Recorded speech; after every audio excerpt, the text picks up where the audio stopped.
This is the Vatican. Right now, the cardinals of the Catholic Church are gathering, readying themselves to begin the very particular process of picking a pope.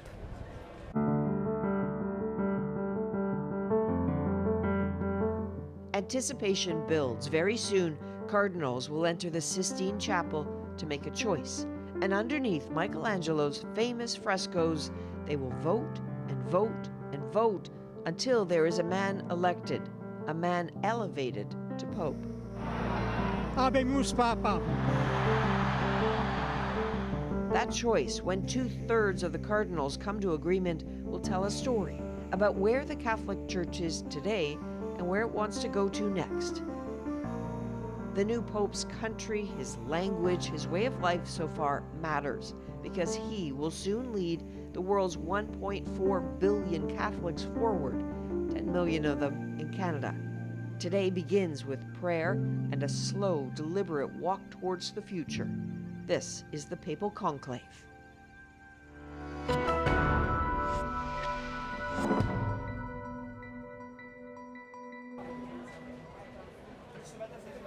And good morning, Canada. I'm Adrienne Arsenault. We are live here at the Vatican on the edge of St. Peter's Square, where the centuries-old process of conclave is about to begin.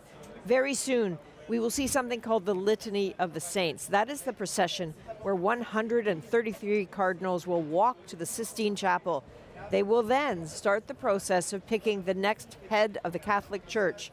This, of course, was triggered by the death of Pope Francis on April 21st. And we're here in this moment to set you up for the moments to come, because over the next few days, we expect to see a few things. We expect to hear many rumors about others. Conclave, of course, is top secret, but the rumors always swirl. Speculation becomes a bit of a global fascination. So here to make sense of it all with us over the next few days, CBC Vatican analyst David Perlich. David knows conclaves, knows the cardinals, knows the church, knows Canada's place in all of it. No pressure on that, David. But your first thoughts as we start to feel the crowds gathering here? It's the energy. Mm-hmm. It's the energy and anticipation that you can actually feel in the crowd. I've been here for hours. It's been building. Of course, this morning we saw very somber cardinals because they understand the weight of the decision that they're about to make. But here in the piazza and all along the streets, you could just feel this excitement, this understanding that you're in a moment in history. You're about to bear witness to it. Well, let's talk about that. This moment, the story of this particular choice is what? The story of this particular choice, I think, it was described very well this morning in the Mass for the election of a pontiff, a very special Mass that is only said before they go into conclave. And Cardinal Ray, the senior Cardinal Dean, actually described the time we are in as a turning point, a time of crisis, a time of tribulation in the world. I think geopolitically we all understand that there's a great deal of truth to that. And there is an understanding in the church, as he said, that the world expects a lot from the church right now at this particular time. Indeed. Well, the winds of change are here, absolutely. So that's CBC Vatican analyst David Perlich. David will be with us many times over today and the next day and potentially the day after that. We just don't know. But what we do know is that over the next hour or so, we expect the cardinals to gather at what's called the Pauline Chapel in the Apostolic Palace. So they will then form a solemn procession to the nearby Sistine Chapel. And once inside, they will each swear an oath of secrecy. The master of pontifical liturgical celebrations will then call out in Latin a phrase that effectively translates to everyone out. That is when everyone but the cardinal electors and some support staff must leave. The doors of the chapel will be locked and the business of voting is expected to begin. CBC's Megan Williams is in St. Peter's Square, I think possibly behind us somewhere. Megan, the Cardinals will soon begin the conclave inside the Sistine Chapel and behind those closed doors. We heard from David some of the speculation. What are you hearing? Well, as you say, Adrienne, it's a closed-door meeting, but there still is speculation, and there are leaks, of course, as well, that happen after the conclave, and leaks before. In the meetings leading up to the conclave, they had 12 gatherings of cardinals. Some of what went on in those meetings was sort of made its way outside.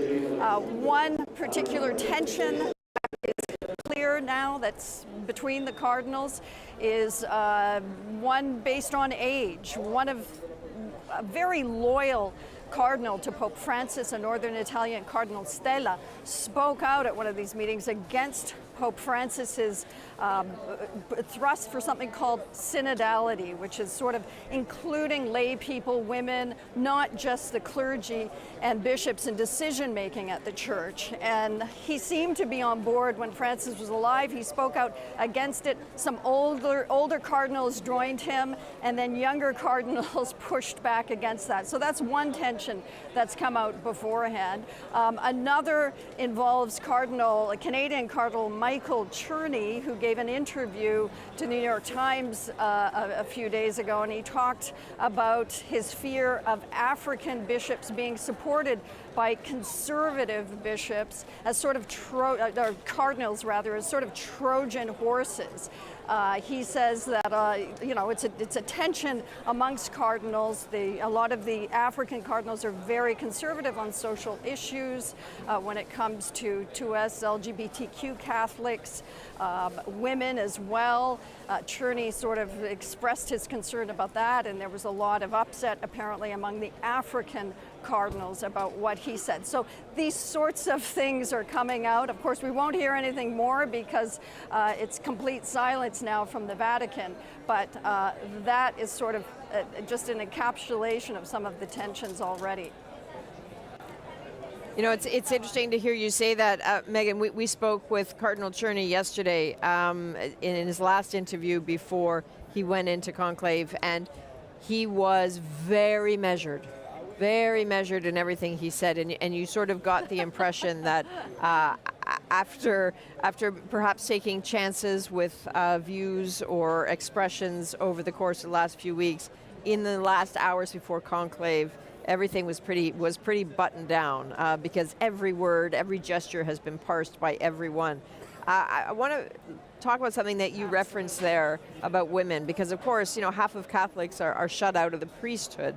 I understand some people are protesting the exclusion of women today.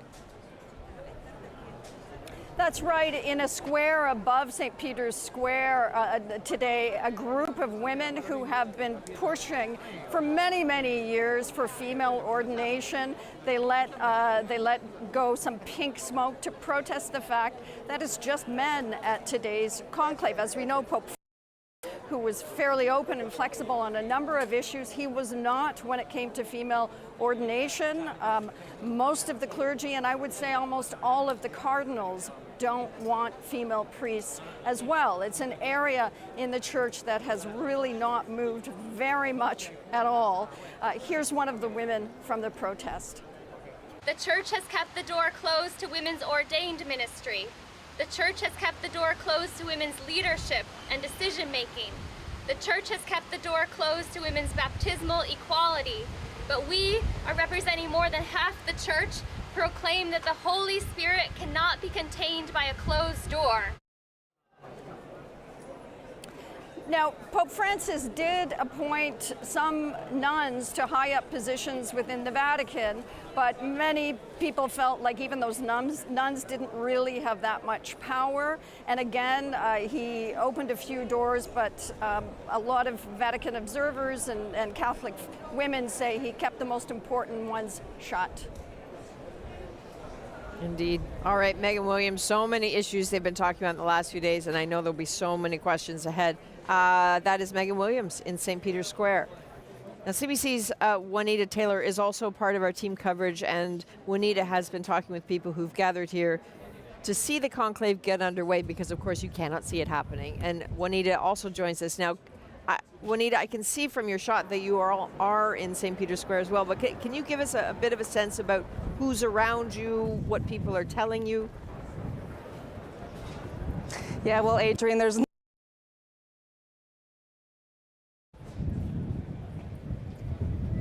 Oh, I think it is possible. Behind me, We it's are just losing. so full. Oh. You know, Juanita, do you I'm hear going me? to stop Do you you there for a second. We're having a little bit of technical trouble. I suspect that is going to happen and maybe get worse over the next few days as more and more people come into St. Peter's Square. So I'll tell you what, we're going to leave it right there with you. We'll sort that out and we'll get back to you because you will have a lot to say as more people are gathering. This process that we've been referring to of conclave has changed only a little bit since the 13th century. The cardinals will undergo their very first vote today, and until there is a pope, they will vote 4 times a day, starting tomorrow. Cardinals under the age of 80 will be locked inside the Sistine Chapel, and under Michelangelo's depiction of the hand of God giving life to Adam, they will choose a man from amongst themselves to elevate to the church's highest office. Votes are collected in these urns, counted, and burned in a stove to preserve secrecy, sending a signal to the world through a tiny chimney. Black smoke, no pope. And so the world watches as the cardinals count. 2/3 needed to elect the next pope. The conversations inside, we understand, are a delicate dance between debate and campaign, though it's said that he who enters conclave a pope leaves a cardinal. Eventually, whether it takes hours, days, or weeks, the chimney reveals a choice. White smoke, a new pope. The man elected must speak his acceptance aloud and is taken to an antechamber to dress for his new role. It's a spot known as the Room of Tears, where the weight of the moment is said to settle on the man, who, like Pope Francis, may never return to his homeland again. He's presented to the world a symbol of his church and religion, and with remarkable power to shape the next generation of Catholicism.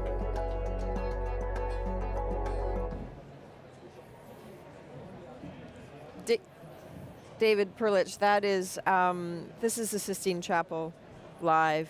Take a good look at it now because you're not going to be able to see it very shortly. Once all of the cardinals have taken their oath of secrecy, they have processed into the chapel, they have taken their place along the benches that face each other. There are little voting booths, if you will, inside the chapel. Once they've done that, everyone who is not supposed to be there will be asked to leave, and the work of making a choice begins. But this is as close as most of us will ever get to the Sistine Chapel. If you get a chance to come to Rome and you are lucky enough to be able to go inside, it will take your breath away. And of course, as we're seeing this, on the back wall that we just saw is Michelangelo's Last Judgment. And as each cardinal casts his ballot, he'll be staring at that picture. So that's a very solemn reminder of the responsibility that you're under. David, how long has the conclave been happening in this chapel? The first conclave here was in 1492, Wow. and most of them since then have taken place in this room. It's specifically set aside now in the rules for the conclave that it needs to occur in the Sistine Chapel. So they've taken centuries of history and codified it now, but that's why we always see this as part of a papal conclave. And if you're looking at the picture, you might see what looks like a ramp to you leading into the chapel. What has happened is the uneven, treasured floors of the Sistine Chapel are being protected, and so are the cardinals. So they've built a platform over top of the marble floors so that they can put the assembled tables there. There is some suggestion, of course, because of all the security measures, that maybe underneath those floors are some of the security measures, the jammers, the signal jammers, for example. We heard a couple conclaves ago that actually is true. Also, for anyone who's been in the Sistine Chapel, the floor is quite uneven there. So what they've done, in order, because this is the largest conclave in Vatican history with 133 voting cardinals in there, they had to create enough of a flat space so that everybody was on the same level and there was enough room for all the benches. And David, can you explain what it is we're seeing right now? What it is that's happening? Right now we're seeing the preparations. I think this will be in the Sala Regia, just outside the Sistine Chapel. Yes, that's where it is. The cardinals will be gathering in the Pauline Chapel, and they will process through this great hall, this Sala Regia, and into the Sistine Chapel. This chapel was built roughly the same time, or this hall, as the Sistine Chapel, and it was for popes to meet kings and foreign dignitaries, and I've actually been in it, and let me tell you, it is so intimidating, the size and the magnificence of it, that you can understand why popes would choose to meet kings there. But of course we have all the Swiss Guard on the right-hand side, and now we're seeing the frescoes, on Michelangelo's frescoes on the top of the Sistine Chapel. Incredible, incredible works of art, and something that obviously these cardinals will be looking at as they pass the hours of voting. As you say, intimidating. As we look at this, I'm thinking about what Megan was talking about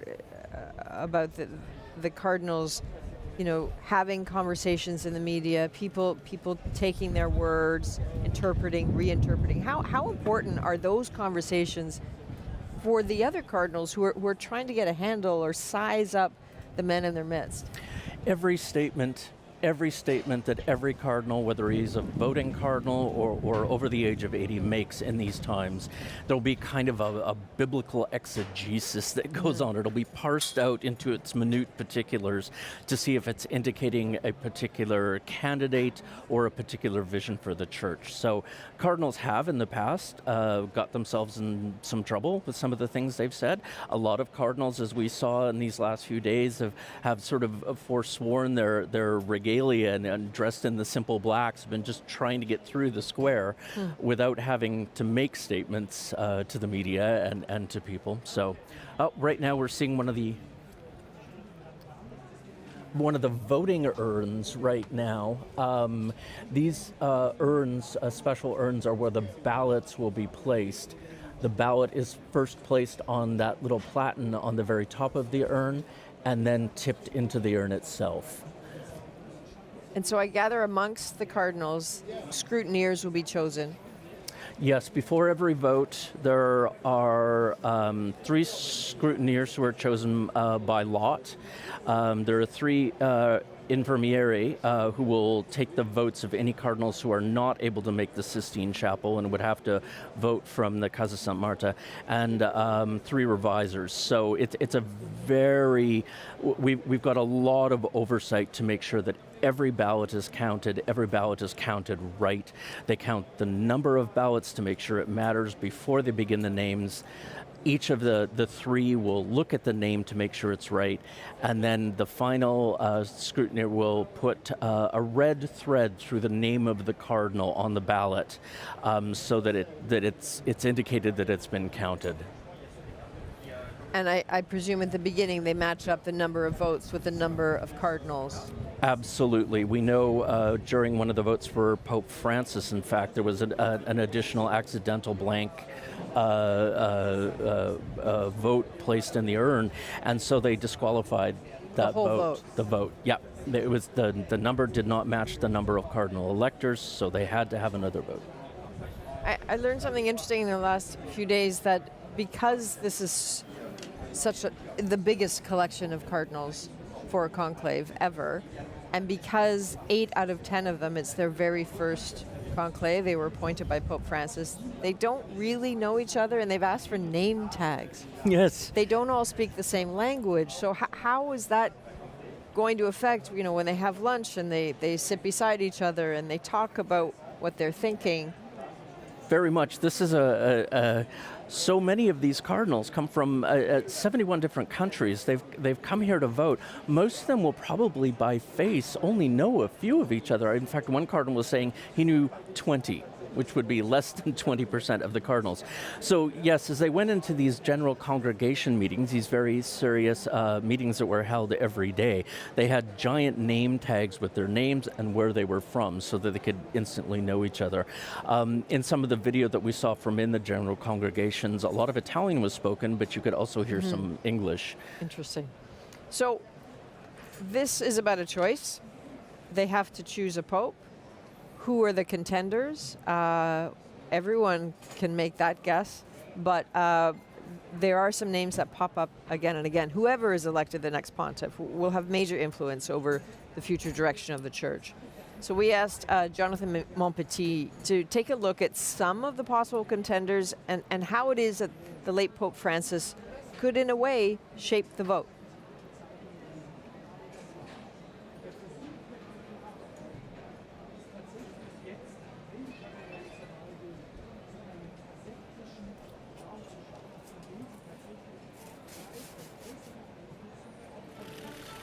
How the college votes will be shaped by how it views Francis's papacy. Pope Francis often pushed for a more welcoming approach to gay and lesbian Catholics. If a person is gay and seeks God and has goodwill, asked the Pope in 2013, who am I to judge? How the college votes will be shaped by how it views Francis's papacy. Pope Francis often pushed for a more welcoming approach to gay and lesbian Catholics. So you are not imagining things. If you thought you just heard something repeating itself, you absolutely did. Some gremlins have crawled into the machine. It happens from time to time. We will try to sort that out and try to get you video and audio in the right order. While we can, though, while we're working on that, we're going to bring back CBC Vatican analyst David Perlich. Let's talk about those contenders.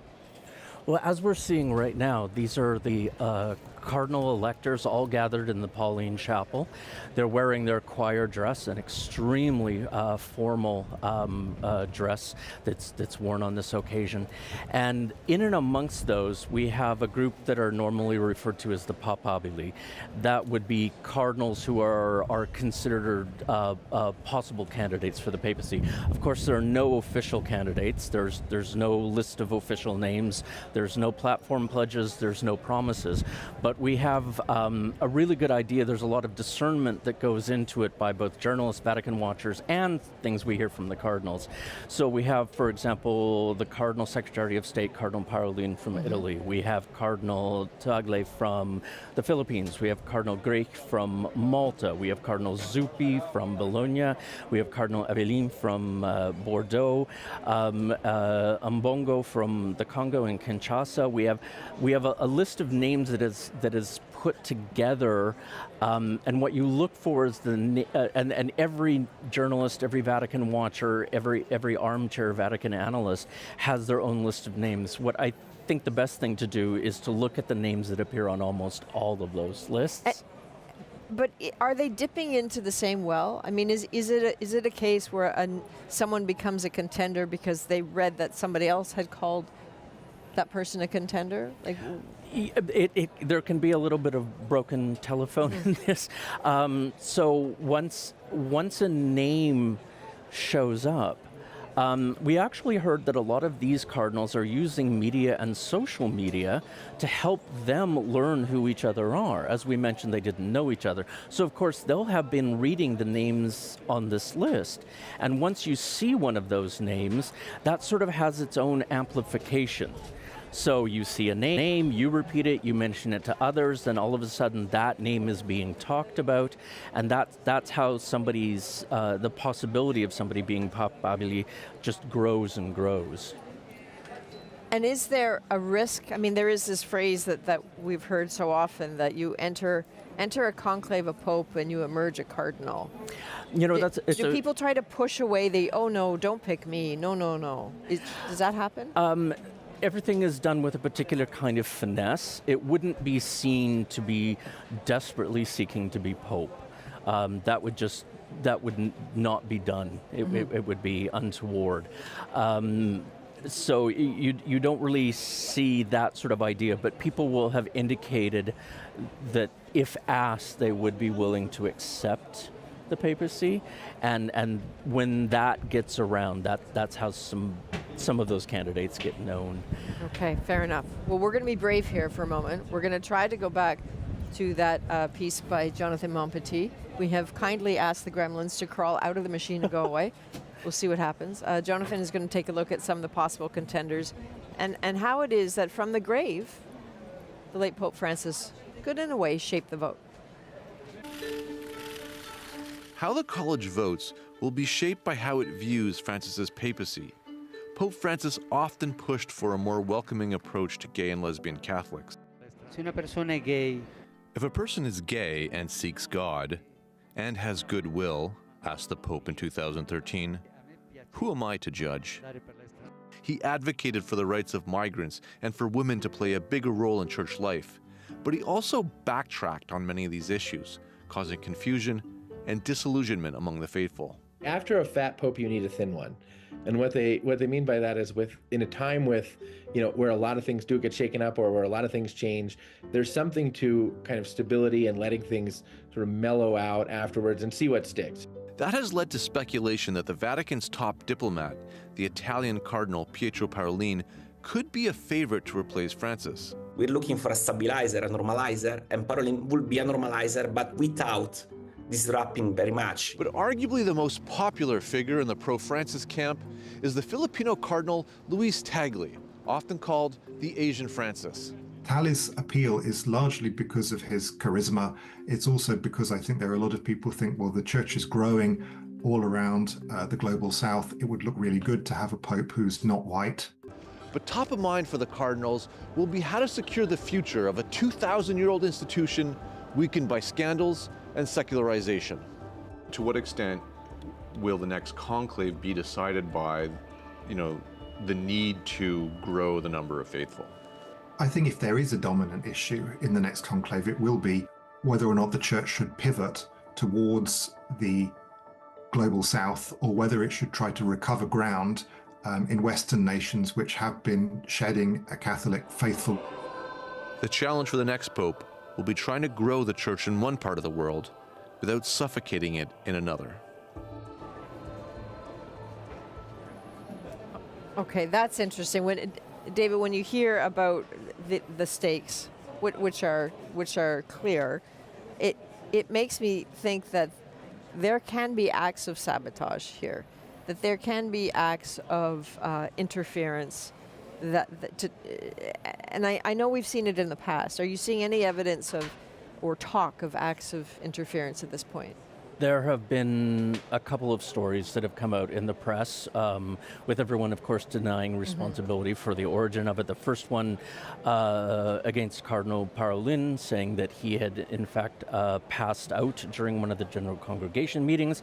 That went around like wildfire, also because he's one of the top candidates, so much so that the Vatican press office actually had to formally say there's no truth at all to this. And then this morning, there was an article that came out on Cardinal Tagle, suggesting that perhaps he laid it to gamble and wasn't entirely responsible. And immediately this was shot down and called a form of sabotage and unjust and unfair to him. But it's never quite clear where the origin of these things are, but they certainly do exist. And they all seem to be of a type to sort of discredit somebody. Certainly with Cardinal Tagle, there's this video of him singing Imagine. He was doing karaoke, he's singing Imagine, he loves to sing. He sang an abridged version that doesn't have the line, imagine there's no heaven, imagine there's no religion, but that didn't stop the story coming out that, can you believe he sang that he those would words? sing this? And yes, this has been part of conclaves for centuries. There's always been this idea of, did you know so-and-so? Pope Francis was actually asked if it was true he only had one lung. And of course that wasn't true, but somebody obviously was putting out, trying to perhaps sabotage his candidacy. To say in the he last wasn't conclave. healthy enough to He's do not it. healthy. He can't do it, right? He wrote about that in his autobiography, and it's interesting as he describes the conclave process, because that happened during conclave at a meal break. Somebody ran up to him and said, is it true you only have one lung? And he said, well, no, I've lost part of one lung because I had some surgery and I had some cysts removed and et cetera, et cetera. And the other cardinal ran away and said, oh, I knew it wasn't true. So what we're seeing here in the solemnity in the solemnity of this meditation and prayer in the Pauline Chapel. So many conversations have gone on in the past. Now it's time to vote. I think we're about to start hearing And I prayer. think what we're about, the prayer and then the oath of... No, it will begin with a prayer and then the proceedings. This should be Cardinal Pietro Parolin himself who will be speaking. In nomine Patris et Filii et Spiritus Sancti. Dominus corda nostra dirigit in caritate. In nomine Patris et Filii et Spiritus Sancti. Dominus, qui corda nostra dirigit in caritate et patientia Christi, sit cum omnibus vobis. Et cum spiritu tuo. Venerabiles fratres, cum sacris litaverimus, nunc conclave, ad diligentum Romanum Pontificem ingrediemur. Ecclesia universa nobis in oratione communi coniuncta, gratiam Spiritus Sancti instanter exorat, ut dignus pastor universi gregis Christi a nobis eligatur. Dominus dirigat gressus nostros in via veritatis, quae ei sunt placita semper. So David, as we listen to this, can you translate a little bit of what we're hearing here? The Cardinal is saying, Venerable Brothers, after having celebrated these divine mysteries, we will now enter the conclave to elect the Roman Pontiff. The whole Church is united with us in prayer, and this invokes the grace of the Holy Spirit so that a worthy shepherd of the whole flock of Christ may be elected by us. That is remarkable. Thank you for doing that. And now we are hearing the very famous Litany of Saints.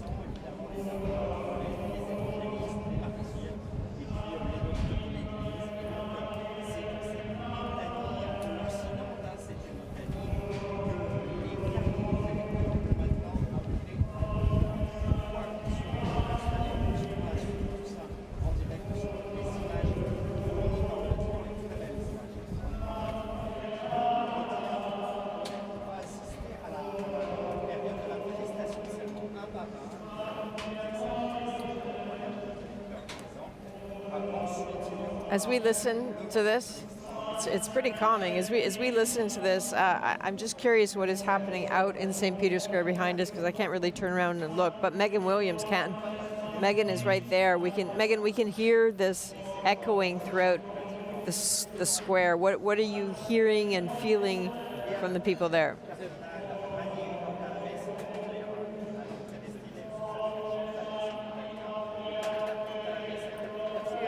St. Peter's, Piazza San Pietro, St. Peter's Square, there's more and more people kind of flowing. This is when people are going to get curious. They know that within a couple of hours that first smoke is going to come up, very likely the dark smoke, the black smoke, because it's unprecedented that a conclave has made a decision in just one round of voting. But the voting is going to start very soon, and we'll see within just a matter of a couple of hours after they say.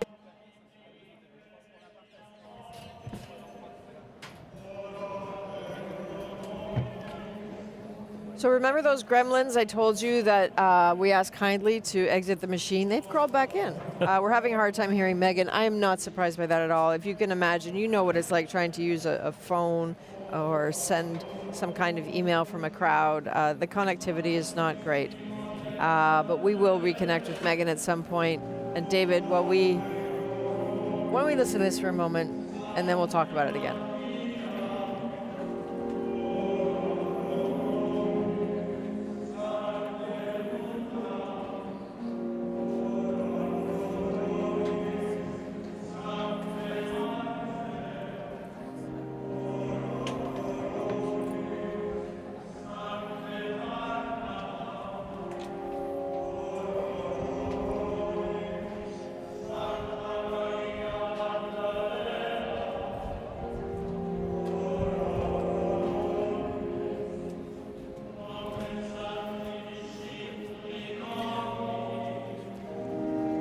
So as we see the first cardinals begin to enter the Sistine Chapel, this litany of saints is a prayer to saints and martyrs from around the world, asking for their intercession, their help in this journey the cardinals are about to make. You can see them there walking in precedence. There's an order, a particular order in the Catholic Church. There are three kinds of cardinals. There's cardinal deacons, cardinal priests, and cardinal deans. There's a very particular order, and as these cardinals enter the Sistine Chapel, they'll approach the high altar, they'll split into two, and they will head to their assigned seats. You can see there in the shot, each cardinal will have a name place and a seat in order of precedence that's assigned to him.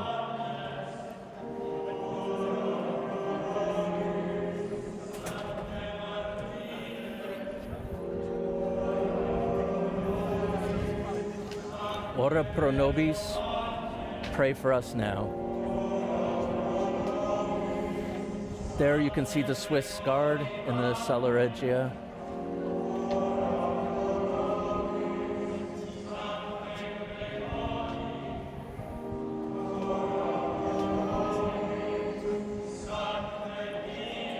Certainly one of the most beautiful songs in the Catholic tradition, incredibly solemn.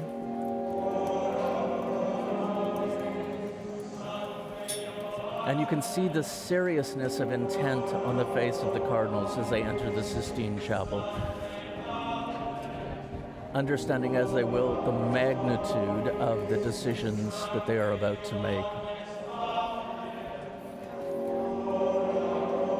As you can see here in the Sistine Chapel, because it is the largest conclave in history with 133 voting elector cardinals, they've actually had to set out more tables this time around.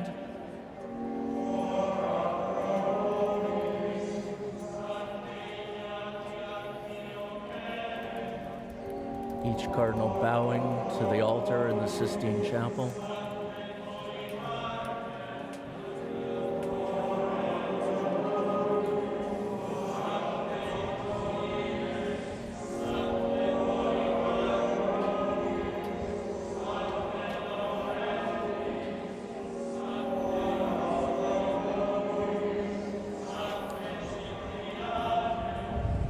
David, there are people who may be looking at this who aren't Catholic, who aren't familiar with this, who are asking a very simple question: why red for the cardinals?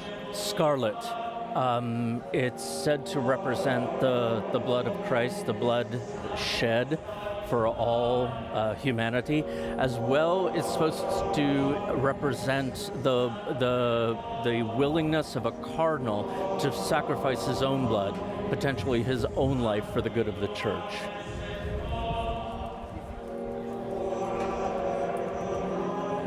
And of course, the famous beretta hat that each cardinal is wearing, and the rocher, the white linen drape.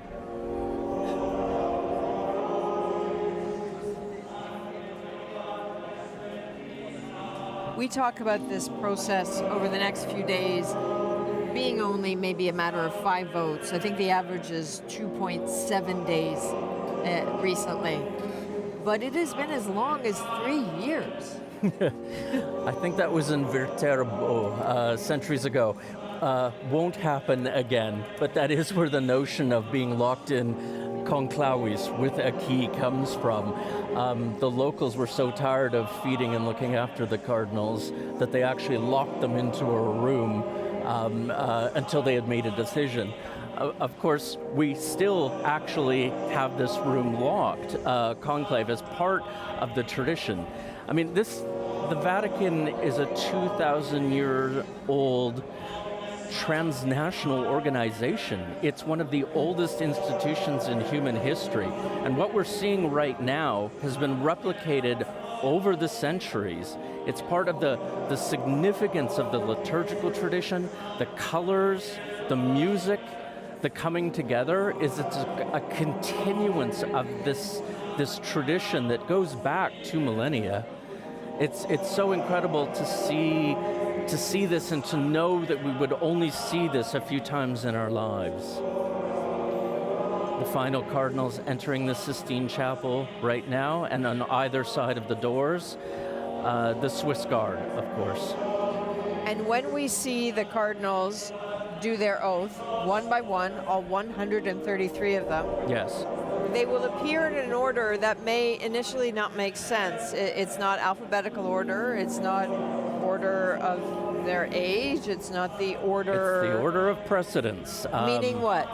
The order of precedence, every cardinal made a cardinal is given a church in Rome. Certain churches come with a higher precedence. So we have there are three orders in the cardinals: the cardinal bishops, the cardinal priests, and the cardinal deacons. And there's a very particular order that they do the processions in, and again, as we see here, that they will take their seats in. The cardinal bishops, of which I believe there are only 6, will be closest to the high altar. And depending on whether they start at the beginning or the ending, at the end of the list, we're not yet clear which it will be. This will be an opportunity for you to have a look at some of the people whose names you may have heard already. Paroline, Tagle, these are the people who are on many lists of papabile, the likely contenders for Pope. Very much so. So they will continue the procession in. We can see there members of the Pontifical Liturgical Office who are assisting. If you can imagine the complexity of getting 133 men together to know where to go, where to sit, what to say. There's the gospel open on which the oath will be taken by each cardinal individually. The gospel in the center of the Sistine Chapel. Each cardinal will place his hand, we'll see in a few moments, and that will be an opportunity for us to, as you say, spot some of the papabili in this list. Including the 4 Canadians. Including the... Whether they are papabile, I'm not sure. Yes, but unlikely, but yes, our Canadians are there as well. As we can see, they're making their way in. Most of them have taken their seats. Once they arrive, there will be a collective oath that is said in Latin, promising to uphold the rules and regulations of a conclave. Pope John Paul II revised the conclave rule book, which is about 2.5 centimeters thick. You can actually buy it. So every word, every step, every prayer, every motion in a conclave is set out, and it's set out in Vatican law. So while we speak of mystery and in a conclave, the reality is we know what will happen. We know where people will stand. This is more significance and symbolic ritual than it is mystery. The only mystery is about the names they write down on those pieces of paper. Absolutely, the secret ballot.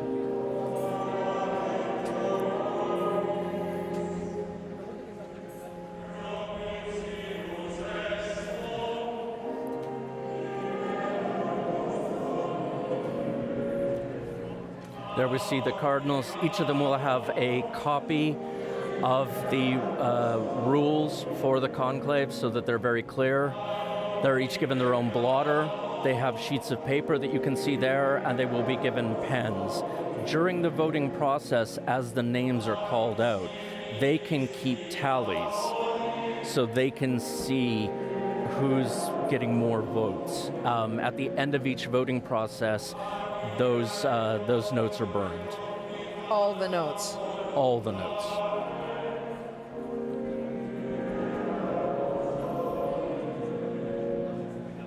I want to take a chance and see if we can connect with Megan Williams again, just outside, because if you're standing outside at St. Peter's Square, the speakers surrounding you are filling you with these sounds, and I'm just curious what it's like at ground level. I don't know if you can hear me, Megan. I can hear you not that well, Adrienne, but can you repeat your question? I just wondered what people are doing around you, how they are experiencing this with you.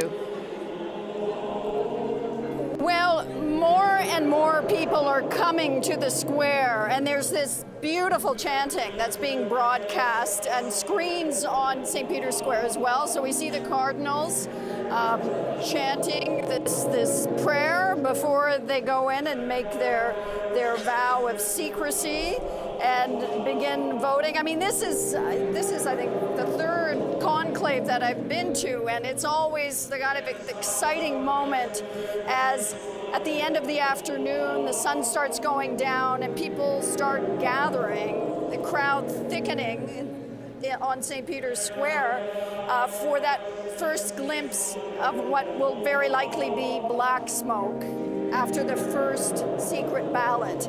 The black smoke, of course, means that they have not elected a new pope. It has never happened that they've done it on one ballot. The shortest ballot was in 1939 during the Second World War, where they elected a pope, Pius XII, with just 3 rounds of votes. It took about 10 hours. But generally, it takes about 3 days, 2 days. With this conclave, everybody is saying that they don't know how long it's going to take, although certainly the cardinals are trying to give the impression that it won't be long because they don't want to make the church look like it's in disarray or there's disagreement. But we'll see what happens, of course. We'll see how many days it takes as soon as we see that white smoke rise from the chimney of the Sistine Chapel. All right, Megan, thank you very much. We're just going to have a listen here for a little bit longer.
David, can you help us understand time-wise what we're likely to see and when at this point?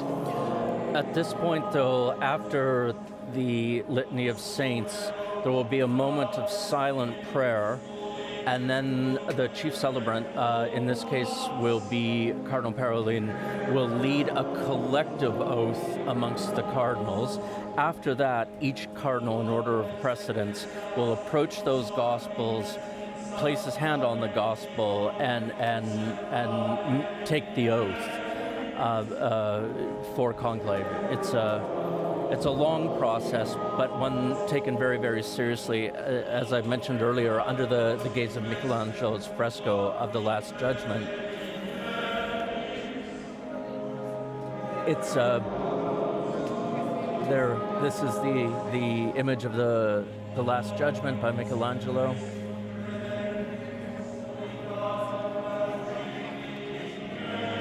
There it is.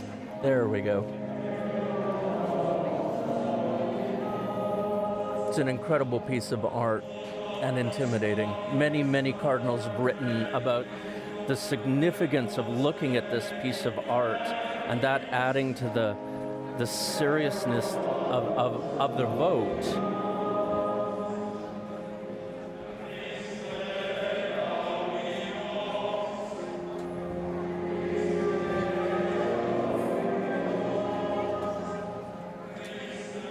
It's part of the continuity of conclave that to be under a 500-year-old fresco that has sent the same message.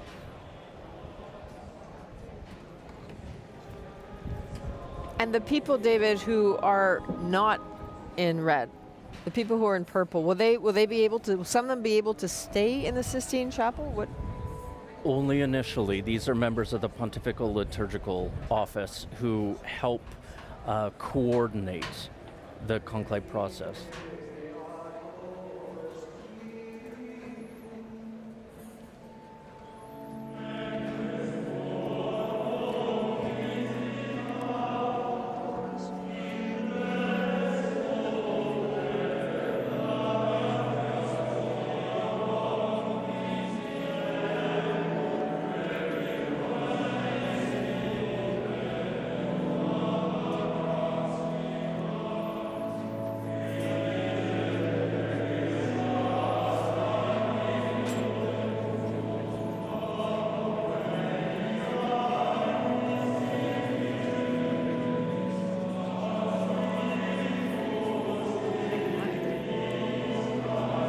This is a profound and incredible hymn, Come, O Holy Spirit.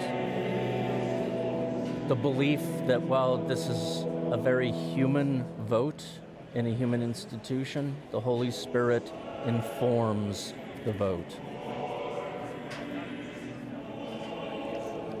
That connects to what Cardinal Cherney told us yesterday, and you were with me when we did the interview, that when I asked him, could there be a wrong choice for the conclave to make, he said, there cannot be a wrong choice. And that is the belief that while these men make their human choices, they will be guided by the presence of the Holy Spirit. It's part of the belief that the Holy Spirit is present.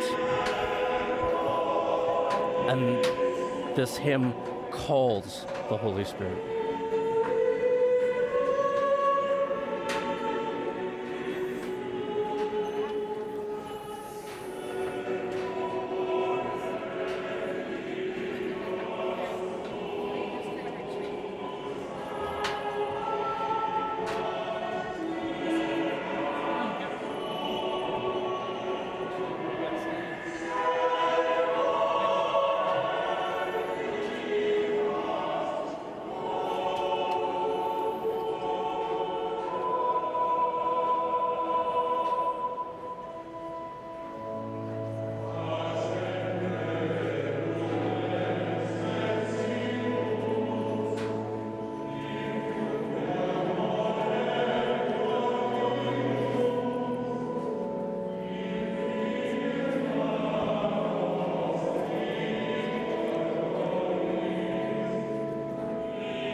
We see this choir, the choir of the Sistine Chapel, I believe it is.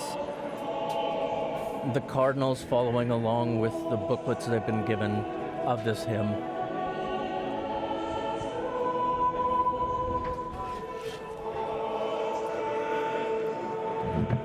If you want a sense of what it must be like to be in this moment, and then to be behind those locked doors, we've always understood that you can never know. Except Pope Francis, in his autobiography, did something people aren't typically supposed to do, and he wrote about the experience. Exactly. Under threat of excommunication, once the oath is taken, you're never supposed to disclose what has happened behind these doors of the Sistine Chapel that we're seeing. But of course, over the decades and years, diaries were published, people talked to journalists, and Pope Francis, of course, put it, as you say, in his autobiography. So we do have some idea of what takes place once the doors are closed.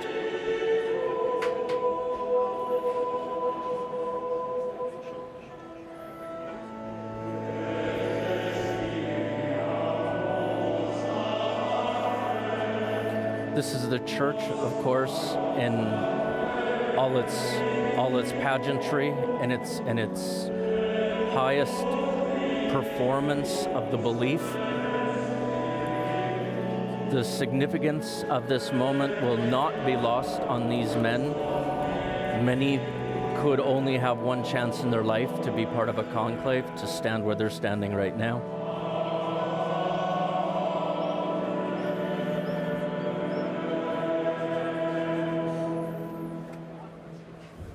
And one thing Pope Francis made it clear in his autobiography is that when he packed his bag and bought his plane ticket for Rome from Buenos Aires, he bought a return ticket.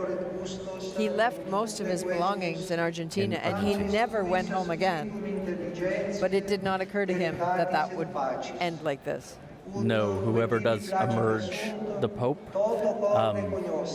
they're now in Rome.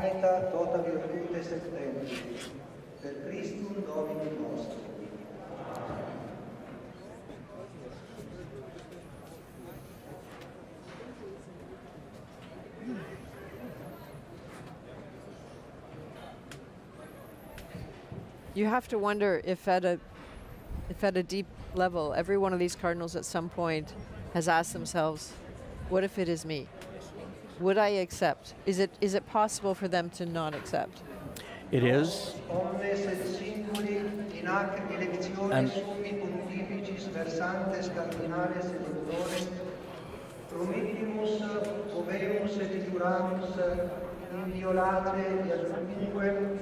nos est fideliter et diligenter observatus omnia, quae continetur in constitutione apostolica summi pontificis Ioannis Paulus, quae avertis universi dominici legis ici, data die alter quinquagesimo mensis februari, part of the oath done, of course, in Latin. Per litteras apostolicas normas notullas, a summo pontifice Benedicto XVI, die altero il 20º mensis februario, anno bis millesimo decimo terzo, motu facis. Promising to follow the procedures that were laid out in the document.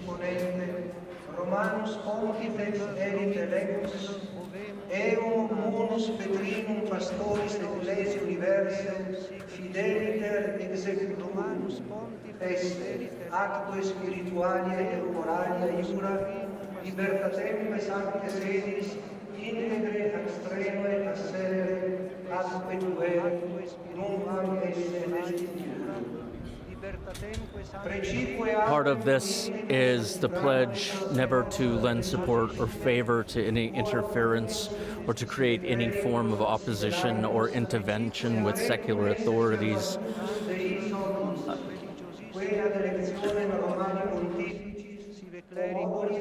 And it's a promise to bind themselves and swear that whoever of us by divine disposition is elected the Roman pontiff will commit himself to faithfully carry out that role of the universal church and will not fail to affirm and defend the spiritual and temporal rights as well as the freedom of the Holy See.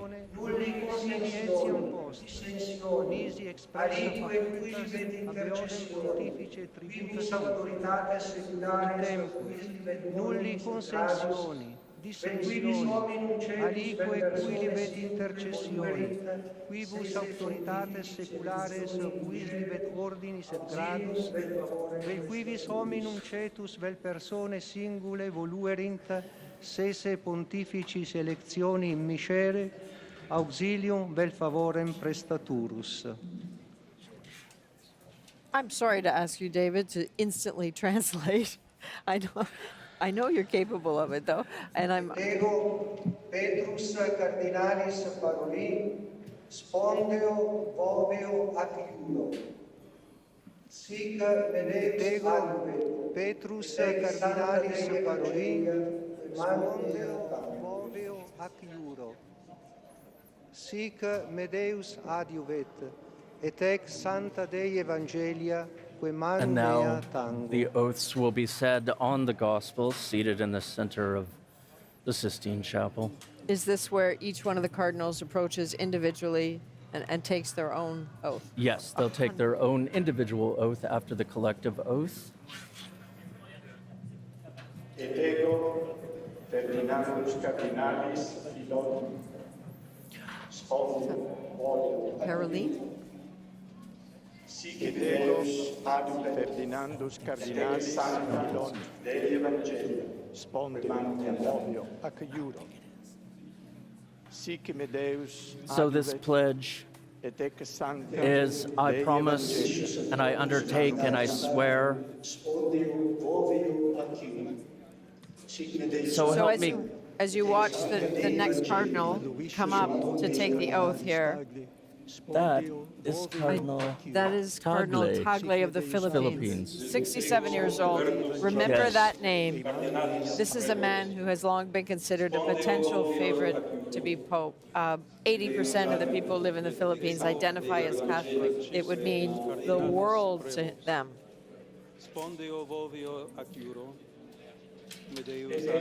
Luis Rafael Cardinal Sardo, Spondeo, Voveo, Acuro, sic me Deus. Et ego Luis Rafael Cardinal Sardo, Spondeo, Voveo, ac iuro, sic me Deus adiuvet, et ex sancta Evangelia, que manu mea tango.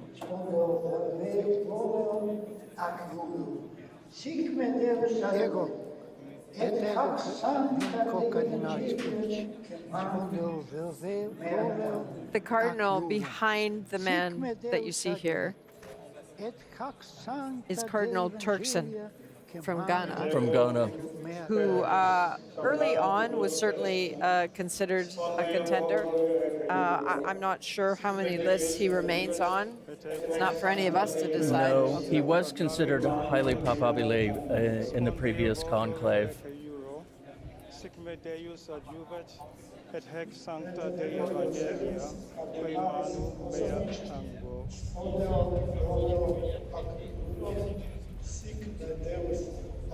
Et ego Iosefus Cardinal Bozanic. Cardinalis Bozanic, spondeo voleo ac iuro, sic me Deus adiuvet, et hac sancta Dei Evangelia, quae manu mea tango. Et ex sancta Dei Evangelia. Et ego Philippus Cardinalis Barbaras Spondeo, Voveo ac iuro, sic me Deus adiuvet, et ex sancta Dei Evangelia, que manu mea tango. Now this gentleman who's coming up is interesting. I believe this is Cardinal Peter Ergo from yes, Hungary. from Hungary, considered one of the top papabile in this conclave. Many people think that he would be a big change from Pope Francis.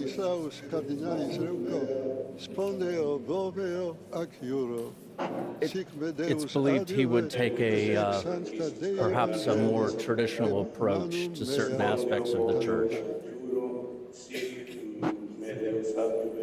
Et ego Iosefus Franciscus Cardinalis Robles Ortega, Spondio Bovio Acuro, sic me Deus adiuvet, et ex sancta Dei Evangelia, quae manu mea tango.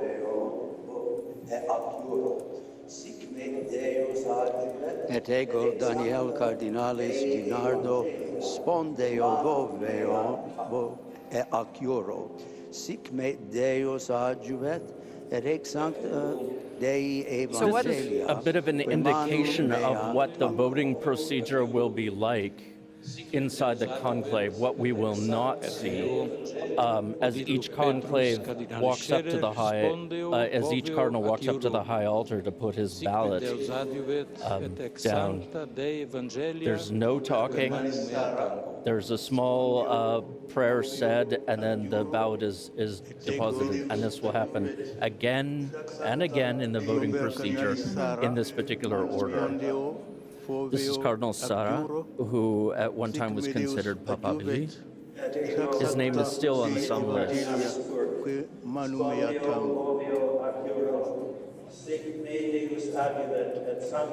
Et ego mundus leo cardinalis Burke, Cardinal Burke, spondio vovio from the United accuro, States. sic me Deus adjuvet et sancta, et hic sanctia Dei evangelia, qui manu mea tango. Et ego Conradus cardinalis Koch, spondio vovio accuro, sic me Deus adjuvet et hic sancta Dei evangelia. You can understand at this, when you look at these images, why it is that the cardinals had a very simple request for name badges for the 10 some odd days that they were spending getting to know each other, because it took some time to get some people here. There are people who've been made cardinals from countries that have never had cardinals before. They have not spent much time in Rome, have not spent much time with each other. In many cases, do not speak the same languages. And so they don't have a sense, or haven't had a sense, of how to size each other up. What is he about? What does he believe? No, some of these cardinals will be almost strangers to the others. This, for example, Cardinal Matt from Germany is somebody who is incredibly well known in the church. But it's not everybody who has the kind of profile that he has. So for many of the cardinals, as we sort of watch and as I occasionally struggle to try to identify them all, I feel I'm in good company, because many of the cardinals said they had the same problem when they arrived. You know what? One of the things Cardinal Cherney told us when I asked him, I think this is a Canadian cardinal, Cardinal Collins. Yes. One of 4 Canadian cardinals in the conclave. One of the things Cardinal Cherney told us when I asked him how he was feeling about his decision, because he made it very clear that the last 10 days or so have helped him come to a decision. And he said, had you asked me that question, you know, a week or so ago, I would have been at sea, but now I know. And that was before the conclave started. Yes. So all those conversations that they've had with each other over dinners in the general congregations, walking to and fro along St. Peter's Square here, have helped them come to a place, if his experience is indicative of the others, where they know what they want to do. So the work effectively is done. What happens now is simply the act of the vote and the choice. Absolutely. And then as the vote proceeds and finding out who has momentum, we will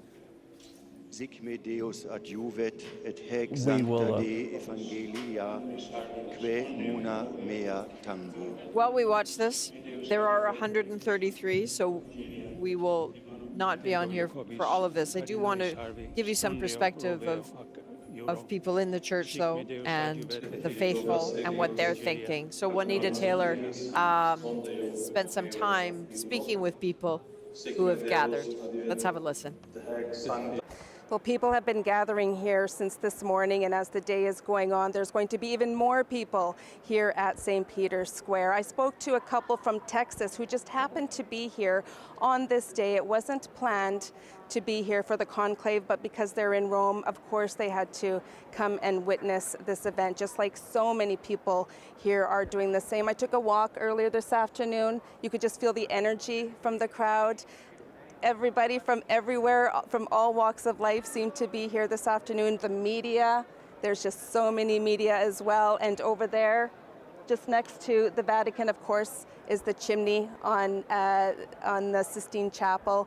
My first time to see it, and unexpectedly it was smaller than I imagined it to be.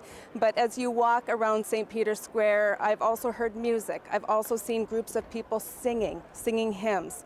I've walked by one of the stores and they've got gospel music playing. You can really feel the energy here today, this being the first day of conclave.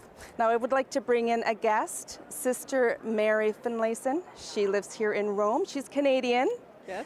from Manitoba. Thank you so much for joining me this afternoon, Mary. Tell me, first of all, just obviously you're here for the same reason everyone is here for, but did you prepare in any way for this day?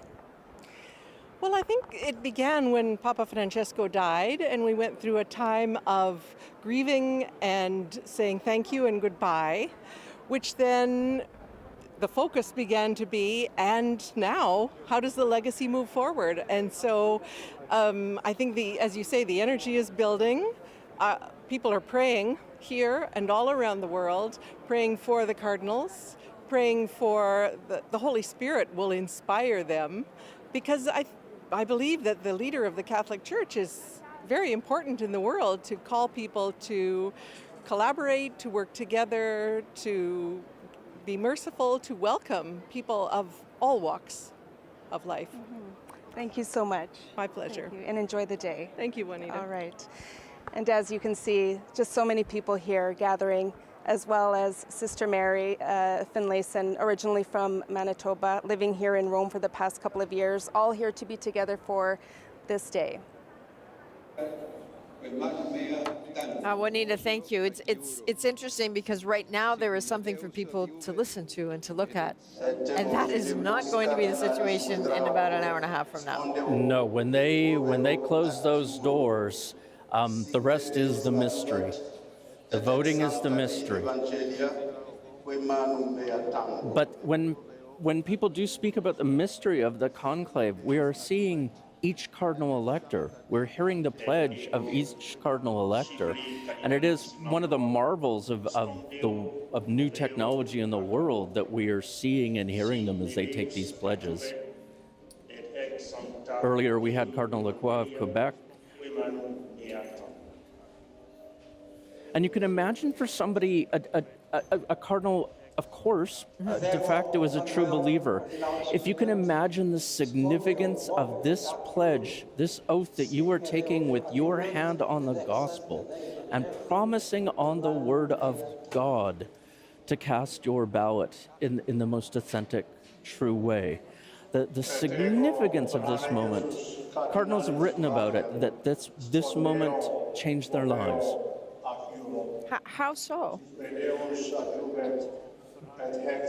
The religious depth of making this pledge to God on behalf of yourself. So yes, this is a human process, but you are making a promise before your God to fulfill your mission as a cardinal in the conclave in the best way you know how. The weight of that responsibility is huge. It's an enormous responsibility. And of course, as I said earlier, some of these cardinals will get one opportunity in their lives, and they know that the cardinal that they are voting for, the cardinal who ends up being Pope, will be on the global stage, will be a globally famous individual of profound influence in social conversations. So not only are you electing a leader of your church, a leader of your faith, a successor to St. Peter, and this is a point made by many of the cardinals.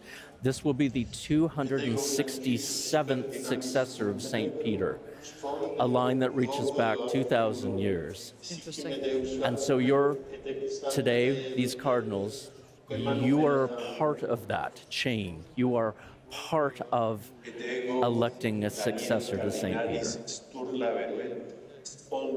While we watch this, I want to try to share a bit of the interview. Yesterday, I spoke with one of the Canadian cardinals who will be doing this work, who is in that room now, the work of choosing the new Pope.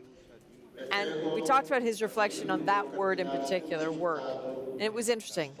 You were with us, David, as we were doing this interview. Let's have a listen to what Cardinal Michael Cherney had to say. This is your first conclave. It is. And I wonder how you're feeling about the work ahead of you, the choice ahead of you. I wouldn't call it work. We've done the work. Now we have to choose. But it's not, the work was these last 10 days or so of listening and reflecting and praying. and also grieving, like coming to grips with the fact that Pope Francis is with us, but in another way, and dealing with our sorrow, gratitude, hopes. But now all this translates into a vote. Yes, right.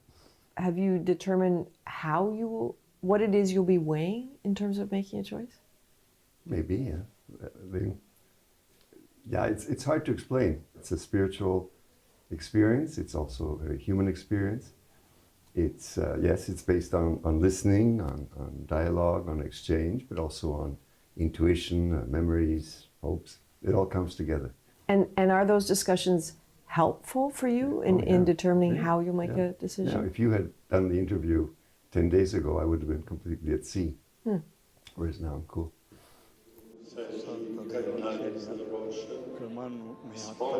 I'm cool. So that's how we ended up. I'm cool. He's good. He's good.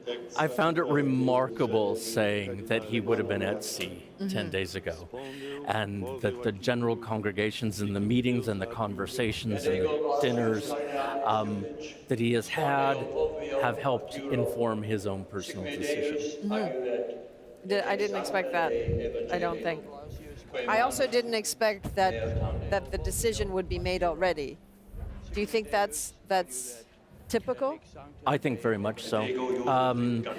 Several cardinals, in fact, days ago, were quoted as saying that they'd already made their decision. Pope Francis had been ill for quite some time, so I think there were people who were thinking about the future previously and who might succeed him. There have been some cardinals who indicate that they go in with the candidate that they most want, and then one or two that they could also support if that candidate was not able to get the 2/3 majority necessary. You know, interesting about Cardinal Czerny, he'll be the last Canadian to vote. He'll be the last Canadian to take the oath here. When you see him, you may notice his wooden cross. It was made out of refugee boats from Lampedusa because, of course, his family fled from the Holocaust to Canada. He, like Pope Francis, is a Jesuit, was ordained a priest in Willowdale, Ontario, and lived in Riverdale in Toronto. So he is deeply connected. We were looking at his bookshelf in his apartment yesterday, and you know, he has obviously very important religious texts, and then he has the Royal Canadian Air Force book. I saw that. Because he went to school with Roger Abbott and Don Ferguson of the Air Force, so his feet are solidly grounded in all things Canadian. But I think this speaks to this conclave, and in some ways the church today is that, yes, it can be the guy that you went to high school with who ends up being a cardinal in Rome. Right. And in theory, Cardinal Ouellet was certainly considered, he's too old to be in this conclave, but he was certainly considered a candidate, Cardinal Ouellet from Quebec, in the 2013 conclave. It's remarkable to imagine that popes have nieces and nephews, popes have brothers and sisters, and they come from around the world. More so now than ever before. More so than ever before. 71 countries represented here, and I think it's 90 countries that actually have cardinals right now.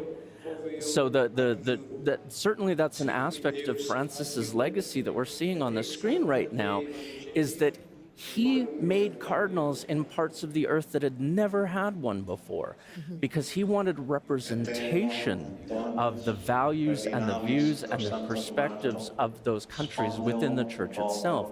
He wanted to affirm those ties, knowing that those cardinals would be voting for his successor. So that influence of Pope Francis, right up until the last minute, he was setting a table for what this conclave would look like.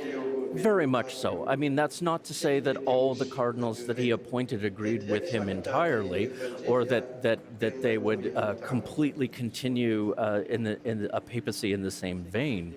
But having appointed a huge number, 80%. 8 out of 10. Yeah, 8 out of 10 of these cardinals, Although he did actually appoint a couple who disagreed with him because he did like to have some challenge.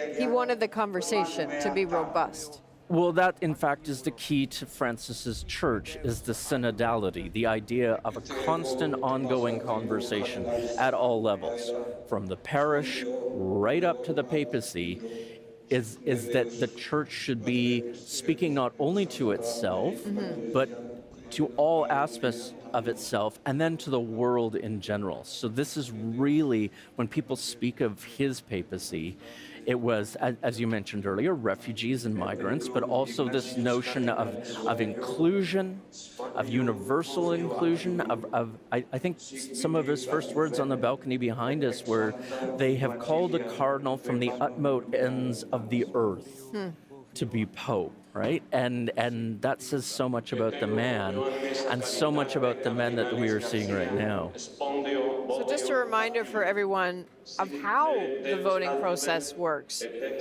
Each cardinal elector gets a ballot with the words, quote, "I elect a supreme pontiff." The words, of course, printed in Latin. This isn't multiple choice. The cardinals write in the name of their choice.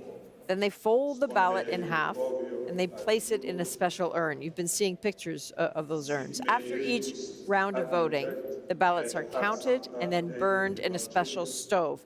And chemicals are added to change the color of the smoke. Black means no final decision. White signals a new pope has been elected. And the chemical composition, I have to say, is kind of interesting. Potassium chlorate, anthracene, and sulfur. That's what makes the black smoke. That is the smoke we will likely see later today. It would be stunning if it wasn't black smoke today. It would be stunning, and I don't think it's going to happen.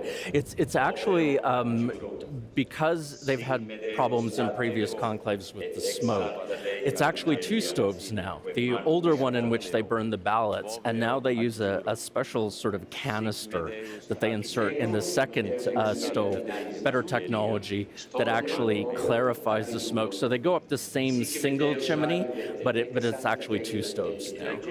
There have been times, and you may have seen pictures over the years, where the smoke emerged and against a gray sky, and you had no idea what you were looking at. For sure. That was the experience in 2005 when I was here. In fact, behind you can see the grate behind some cardinals there on the right-hand side of your screen. Some of that tubing behind them will be attached to these famous furnaces. Some of that tubing? Yes. Really? That's the location of the furnaces.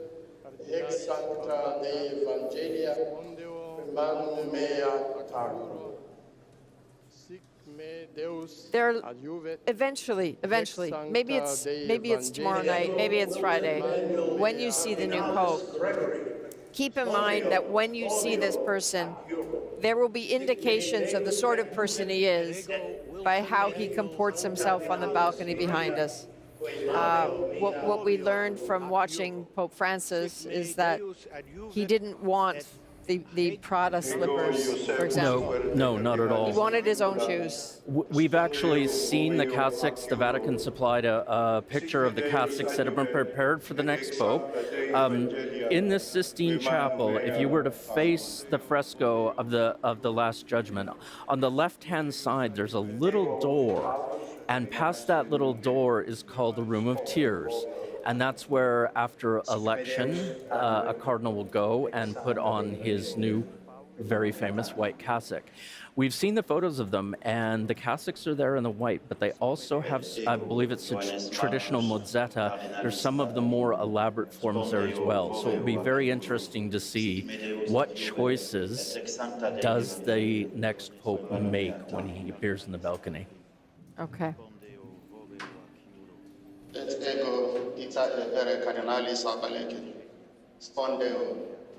We are getting down the list a little bit here. We are keeping an eye on two other cardinals from Canada who will be taking the oath. Cardinal Frank Leo who was appointed very recently. Very recently. He's from Toronto, actually. Yes. And then, of course, Cardinal Michael Czerny. Was this, tell me about Cardinal Leo, was this a surprise? I mean, is it when you're appointed a cardinal, is that often a surprise to you? Yeah, he described it as an enormous surprise to be appointed. He's in his 50s. There's only a few cardinals in their 50s, and that's really young to be made a cardinal. So it's obviously a huge vote of an act of faith, of a vote for this individual. You're tapping them to be in a role that they could theoretically be in for 30 or 40 years. So it's. But many of the cardinals, Cardinal Aveline in Bordeaux, who is very, very close to the Pope, actually thought it was a mistake, apparently. To appoint Cardinal Leo? No, that he had been appointed a cardinal. There's a sense of disbelief, I think, sometimes. I have no doubt. And of course, cardinal comes from the Latin cardus. It literally just means hinge, because you are a hinge for the papacy. You are part of the support and the function of it. So they don't advise necessarily, but they may be consulted. Yes, they're sent to the utmost ends of the earth to help bring information to the Holy See, to the Pope. Some are close advisors, what are called curial cardinals, which are cardinals who work here in Rome as part of the Vatican curial government. Others are in a more pastoral role and in countries around the world, where they offer leadership and a certain level of managerial excellence in these areas. And it is very common for a cardinal to be made and then to be sent somewhere in the world for the experience and then to be called back to Rome to work in the curial government. And that helps expand their own understanding of what's called the Church Universal. How many, David, of the cardinals are Jesuits, like Pope Francis was? Not many. I don't know the number off the top of my head, but there are not many of them. Czerny certainly being one. In fact, the fact that Cardinal Bergoglio, Pope Francis, was elected as a Jesuit, the first one, that was one of the top lines of that election. A very particular order in the Catholic Church formed by St. Ignatius Loyola, dedicated primarily to missionary work and education. So many people, myself included, ended up going to universities and schools run by the Jesuits. And of course, that doesn't necessarily mean that a Jesuit cardinal will vote for a Jesuit pope. Oh no, not at all. In the same way that cardinals, there used to be conversations in the middle of the 20th century that cardinals voted in blocks. It was geography, it was South Americans, it was Africans, it was curial cardinals would cast their ballots more as blocks. That idea has gone away, and I certainly think one of the stories in this conclave is we're not hearing that.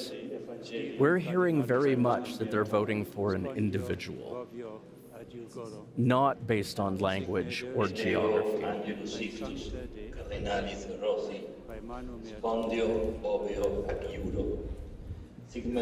We are keeping an eye out for Cardinal Pizzaballa. Yes. Who is the Latin Patriarch in Jerusalem, I believe. Yes.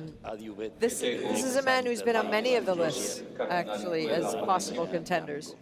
Very much so, and has made great inroads as the Patriarch of Jerusalem with both the Jewish and the Palestinian communities. A very challenging place to be a cardinal. This is a man who offered himself up after October 7th that Hamas should take him and release the hostages, that he would take their place. Yes. He's also someone who helped make the connection between Pope Francis and the Holy Family Parish in Gaza, where until his death, Pope Francis called into that church every night. And some of the fathers there told us after Pope Francis died that sometimes the conversations were, how was today? What did you have for dinner? How very Francis. I had chicken fingers. What about you? How very Francis. Very, very determined to maintain that connection every day. And we understand, and it's a curious element of his will, that he wanted his Pope-mobile refurbished to be a mobile medical clinic for children in Gaza. That's, I think, again, that speaks to the kind of man he was.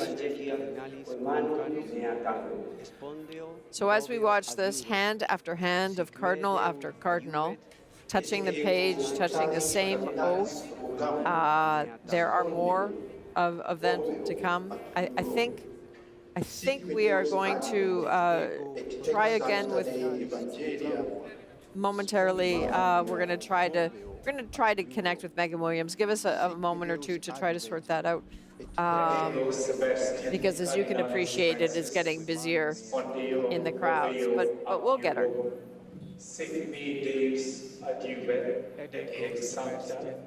While we're doing that, why don't we connect with some Canadians in the crowd? And I'm not talking about Megan Williams or Juanita Taylor, although Juanita Taylor is there with some Canadians who are here to see the conclave get underway. Juanita?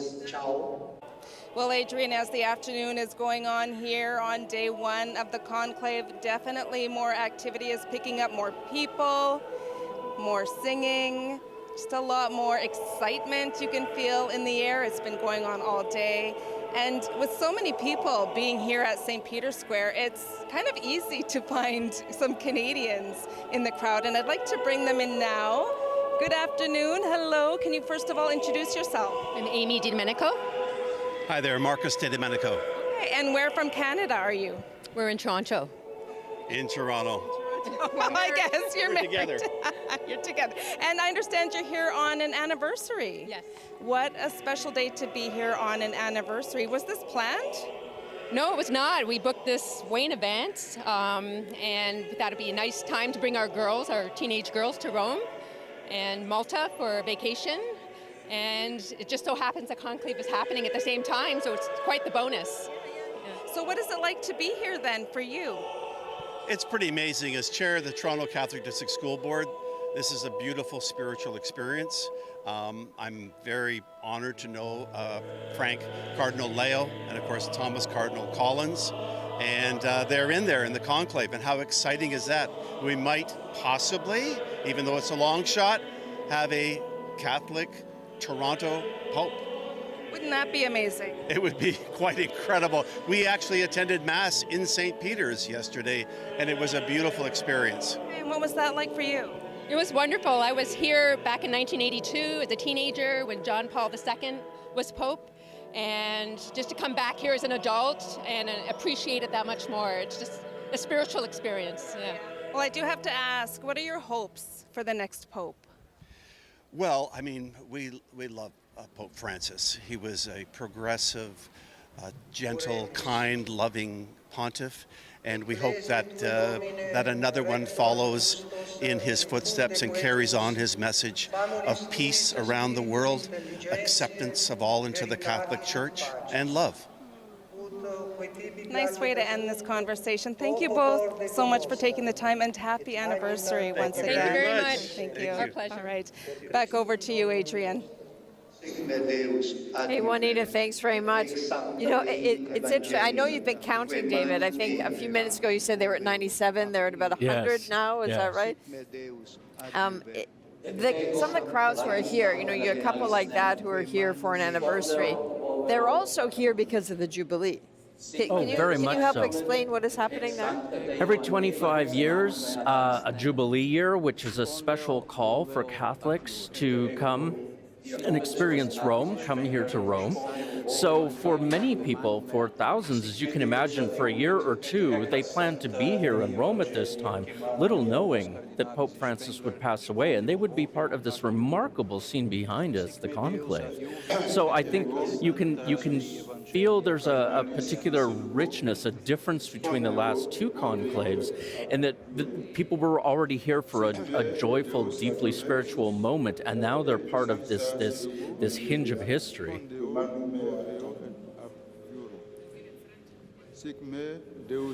You know, as I look at all these men placing their hand on the gospel, all of them have, we talked about Cardinal Pizzaballa, Cardinal Parolin, all of them have such a history. I can see Cardinal Leo in the back of that line, tall man with the dark hair. I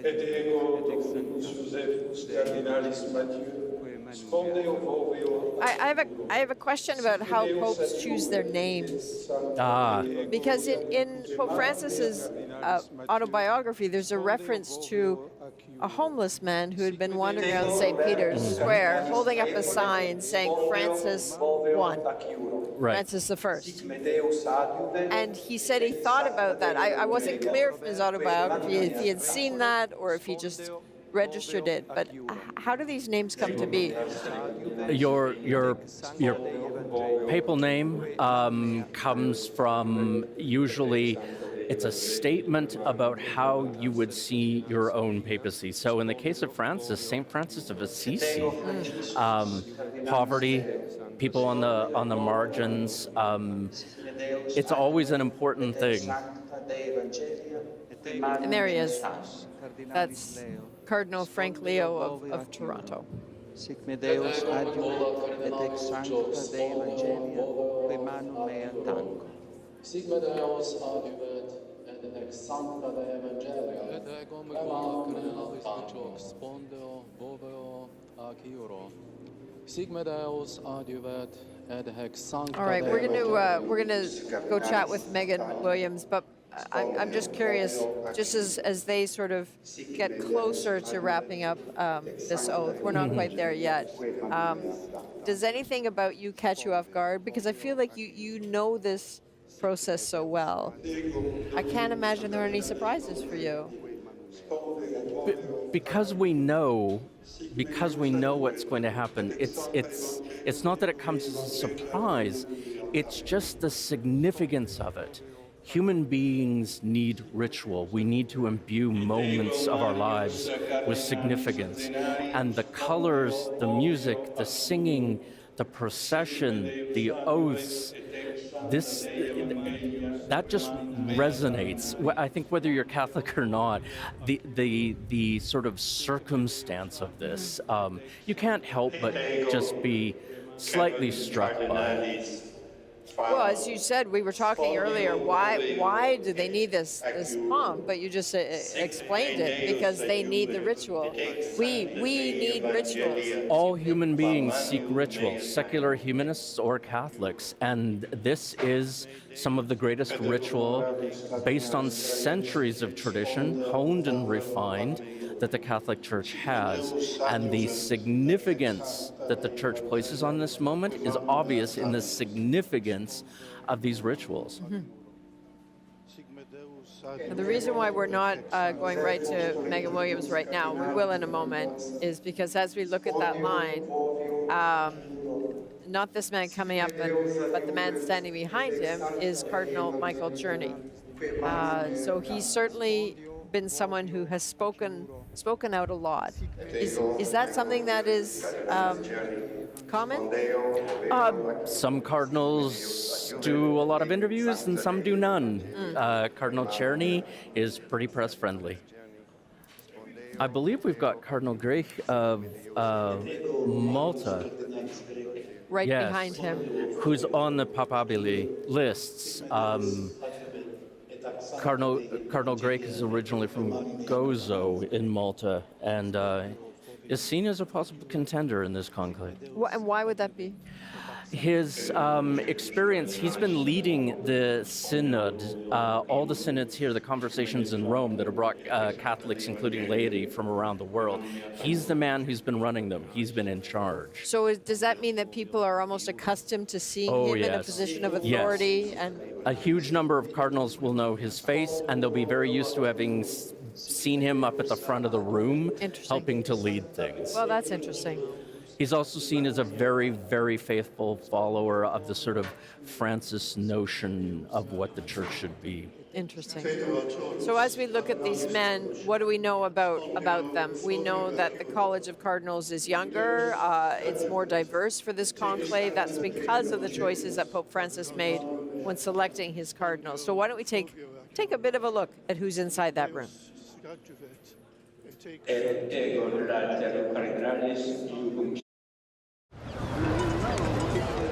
This video was captured late last week. Vatican firefighters taking on the crucial task of installing the chimney that will signal to the world a new pope has been chosen.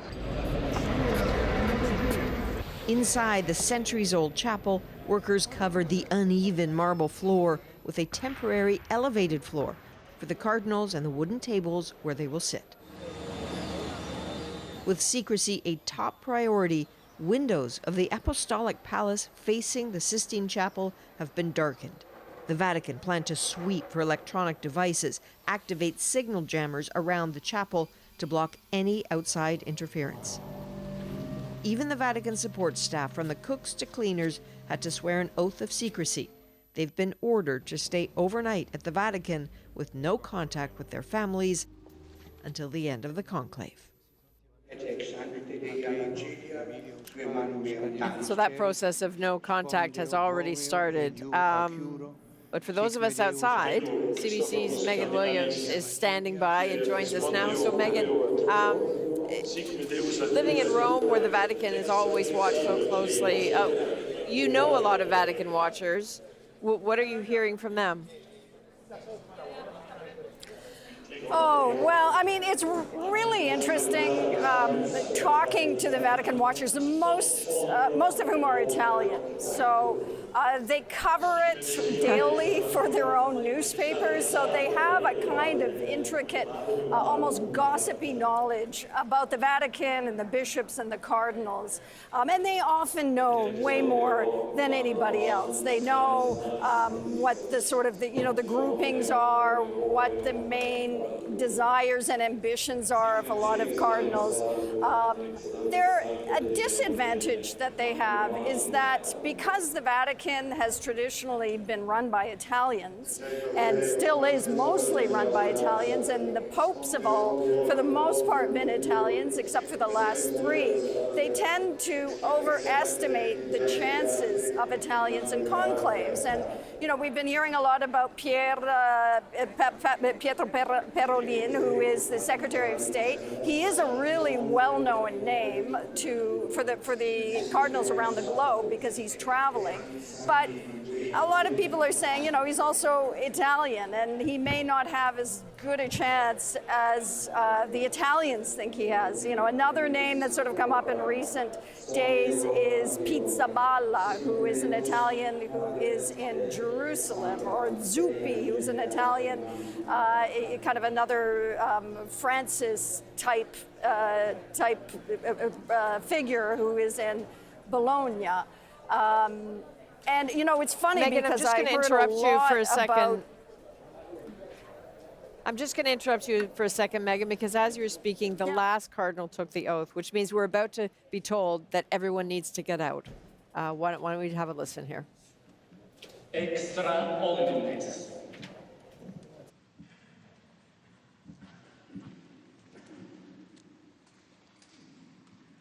Extra omnes.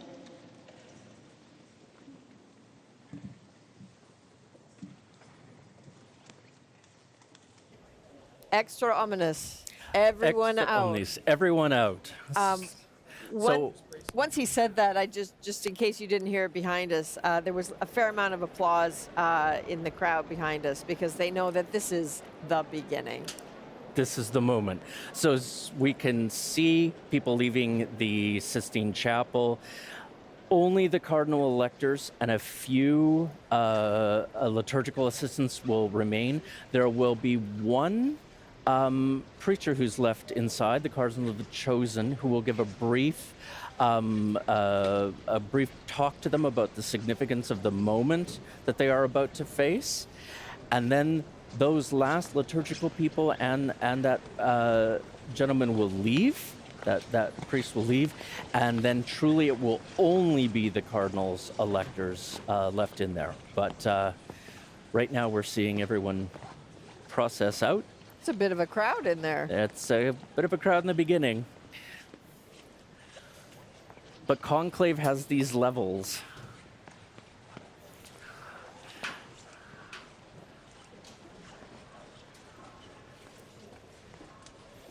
As they leave, we will then see the doors close, these beautiful, beautiful doors.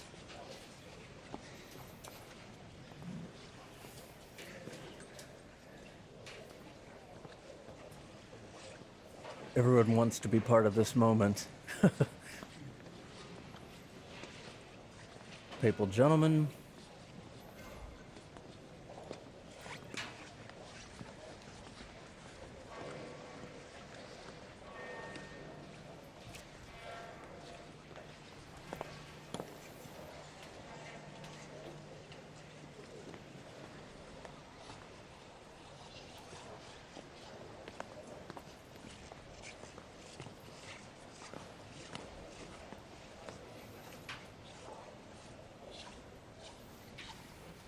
All right, so the clock, effectively the clock will begin very soon. Yes, we're waiting for the moment when those doors of the Sistine Chapel are closed. And locked? Are they literally locked right now? They are traditionally literally locked.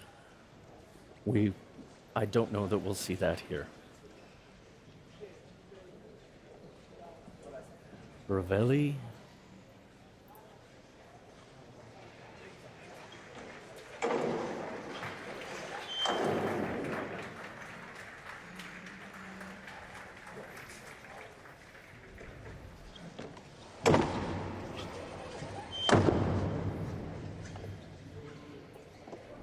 And there they go. When the loudspeaker played that knock twice as each door closed, you could, because there's a little bit of a delay in what you're seeing back at home in Canada and what we're hearing here in St. Peter's. Again, another round of extremely polite applause. Applause, of course. Amongst the crowds. And I would say, just from looking, that behind us, while there are a lot of people in St. Peter's Square, by no means does the square look like it is about to look. This square, over the course of the next few days, particularly once the chimney behind us, which you can't quite see, but there will be a camera fixed on it at the right moment. As soon as you see the white smoke, I promise you St. Peter's Square will fill to the brim. They can fit about 252,000 people in this square, and that doesn't even count if we look at Via delle Conciliazione that runs from the Vatican to the Tiber River. An incredible moment. And there it is. There's the famous chimney of the Sistine Chapel.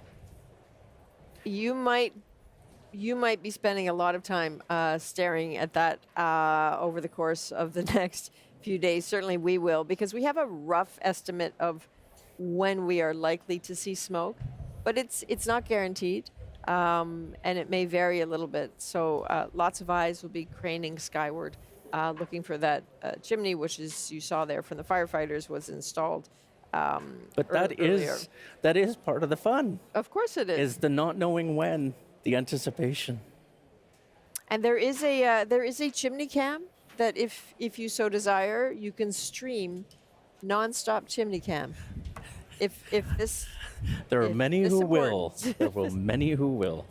Also, I wanted to keep an eye on something that we haven't talked about, but we did talk about with Cardinal Czerny after the interview yesterday, which is we introduced him to the world of Fanta Papa. Yes. So Fanta Papa is like fantasy football, but for the Pope, because here in Italy, betting on the Pope is against the rules. You cannot do it.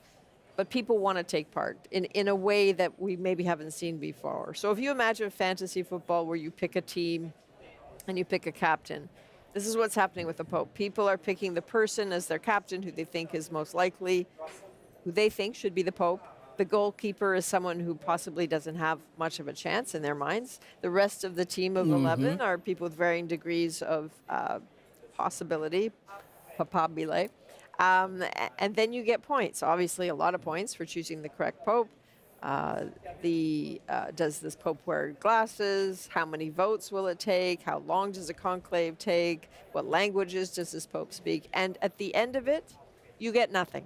There is no money in this, strictly bragging rights until the next conclave. So we just looked to see what fun, because 90,000 people as of Monday were playing it, 100,000 people are already playing it right now. They have, the top 5 include Matteo Maria Zuppi, Italian, Pietro Perlin, also an Italian, Cardinal Tagle from the Philippines.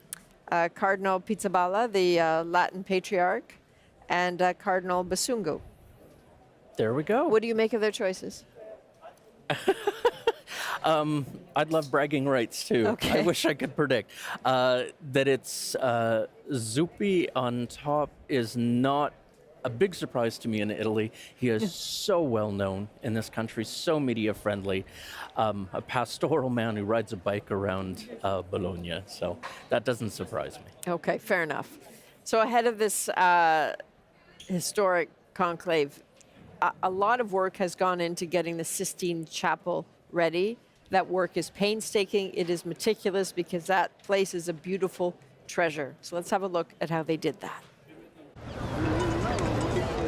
This video was captured late last week. Vatican firefighters taking on the crucial task of installing the chimney that will signal to the world a new pope has been chosen.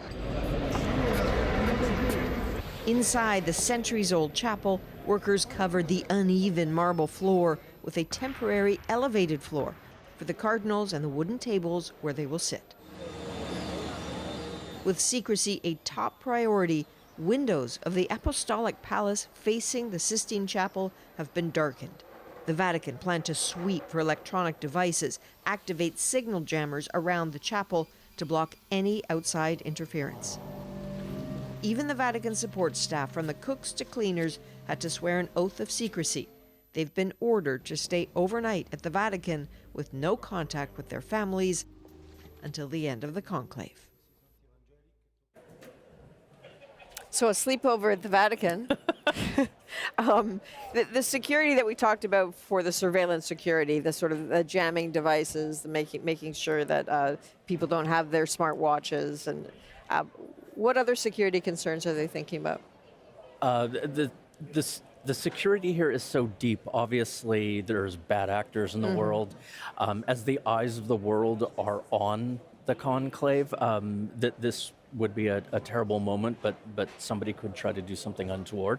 So you'll see here in Rome, there's Italian military on the police, there's the Roman police force, there's the federal police force, the Carabinieri, there's the Swiss Guard, of course, the more ceremonial, then there's also a more formal Vatican security force. And then as I walked through the square the other day, I noticed the guys who looked like they were young and had just come from the beach but had the little earpiece in. So there are people wandering around in the square. And it wasn't reporters like us with it our was earpieces? not reporters, No? Okay, not just reporters checking. like us. So there's a lot of security, and then an ocean of volunteers, Italian civil protection volunteers here as well. So my friend, I don't want you to go anywhere, and you can't actually, because we're going to be here over the course of the next few days, and every time we anticipate that you will see smoke, you will also see us, because you never know. You genuinely do not know, although there have been some patterns, but you genuinely do not know when the new pope will be named. But the plan right now is, now that they have gone into the Sistine Chapel, one of the first things that will happen is there will be a vote. They will ask all the cardinals to vote. They will count them, and then we will or won't see smoke. If they make a choice we'll see white smoke. That is extremely unlikely. If they have a ballot tonight, because they could choose not to, but if they have a ballot right away, we will see black smoke when they burn it if there is no Pope elected. Okay, so that could be at any time, 7, 8 o'clock this evening? That would be a good estimate. Okay, fair enough.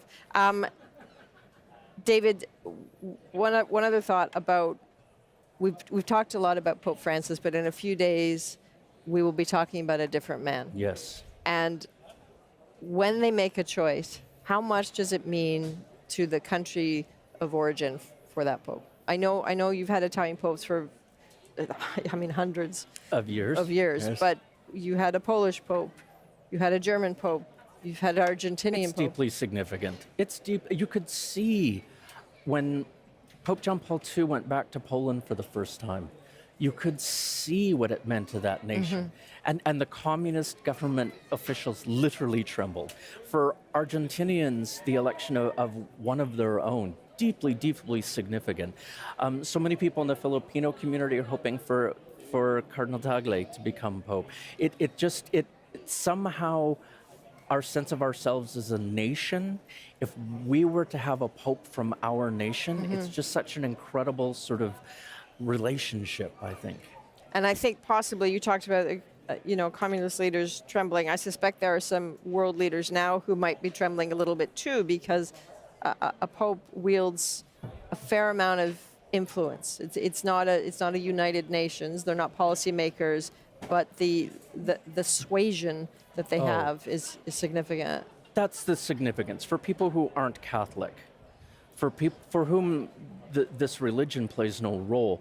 A pope, when they speak, the world does tend to listen. When Pope Francis spoke about the environment and published an encyclical, it mattered at the Paris Accords. So, yes, I think there are some leaders around the world who are going to pay a lot of attention to what this Pope we will says. be paying attention. We'll be paying attention to that balcony. That is where you will see the Pope for the first time in the next few days. A huge thank you to David Perlich, always.